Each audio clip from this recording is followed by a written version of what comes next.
लोग सवाल पूछते हैं कि हमने सारा दिन अपने आप को इबादत में कैसे मशगूल रखना है। कौल मासूम छठे इमाम इमाम जाफ़र सादिक अलैहिस्सलाम की हदीस है। मासूम ने फरमाया है कि अपना दिन रात अपनी तमाम ज़िंदगी को इबादत में मशगूल रखो।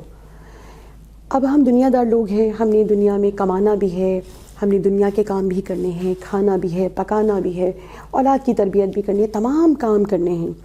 इन तमाम कामों के साथ साथ हमने हर वक्त सजदा रेज़ होना हमारे लिए मुश्किल है, ख़ुद को इबादत में मशगूल रखना हमारे लिए मुश्किल है। तो उसका बेहतरीन जो हल है, इस सवाल का जवाब है वो ये है कि अगर हम काम दुनिया के कर रहे हों लेकिन वो काम दुनियावी हो, लेकिन अगर हम हदीस पे किसी भी मासूम की हदीस पर अमल करते हुए काम दुनिया के कर रहे हों, मगर वो काम दुनिया का होगा, मगर खुदा की बारगाह में ऐसे होगा जैसे हम इबादत में मशगूल थे।